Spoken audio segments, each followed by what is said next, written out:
Or cyber harassment is a form of bullying or harassment using electronic means. Cyberbullying and cyber harassment are also known as online bullying. It has become increasingly common, especially among teenagers, as the digital sphere has expanded and technology has. Cyberbullying is when someone, typically a teenager, bullies or harasses others on the internet and other digital spaces, particularly on social media sites. It is harmful. Bullying behavior can include posting rumors, threats, social remarks, a victim personal information, or pejorative labels. Bullying or harassment can be identified by repeated behavior and an intent to harm. Victims of cyberbullying may experience lower self-esteem, increased suicidal ideation, and various negative emotional responses, including behavioral scared, frustrated, angry, or depressed. Effects of cyberbullying. Emotional effects. Cyberbullying is a significant stressor in young person's life. Mental effects. Victims may relate to the world around them differently than others. Depression and anxiety. Victims of cyberbullying may succumb to anxiety, depression, and other stress-related conditions. Low self-esteem. Cyberbullying often zeroes in what already makes victim feel most vulnerable. Academic issues. Kids being victimized by cyberbullying may lose interest in school. Suicidal thoughts and self-harm. Sometimes targets of cyberbullying respond. Physical effects. Being targeted by cyberbullies can be crushing, especially if a lot of kids are participating on it. Action. First, parents should talk regularly and specifically with their children about what they do. Let them know they can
impact and be safer themselves if they know that any unsafe behavior on the internet is an important time to get adult help. Other information and facts about cyberbullying. 25% of teenagers report that they have experienced repeated bullying by their cell phones or on internet. 52% of young people report being cyberbullied. 11% of adolescents and teens report that embarrassing or damaging photographs have been taken of them without their knowledge or consent. Cyberbullying experiences by a lot of people. It does not discriminate and on the rise. Victims of cyberbullying need to know that they are not alone.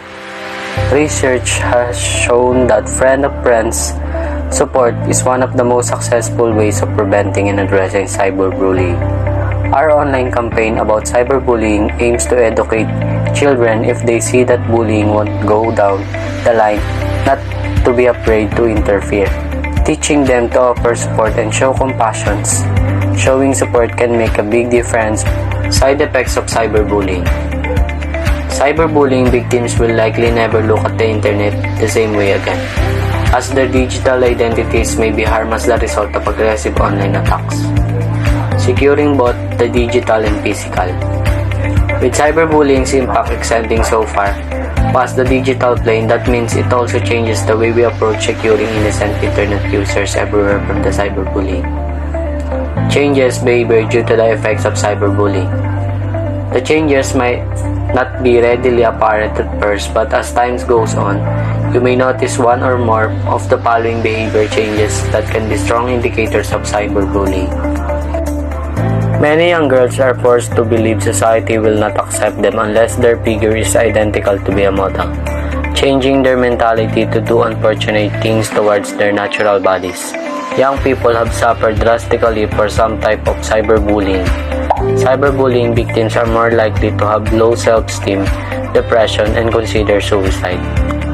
Cyberbullying can affect anyone and cost someone their life. It is extremely important to work to delete cyberbullying because hundreds of lives can be saved. Social media has made it hard for many young people to accept themselves for who they are, and as a result, it forced many of them to change themselves, mentally and physically, to be accepted to the society social media has created.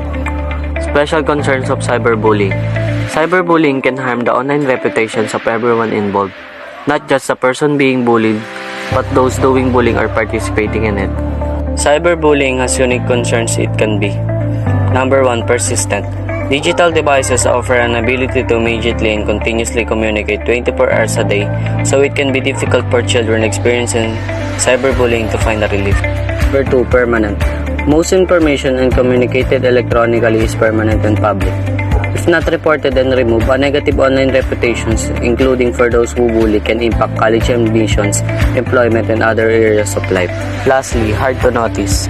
Because the teachers and parents may not overhear or see cyberbullying taking place, it is harder to recognize.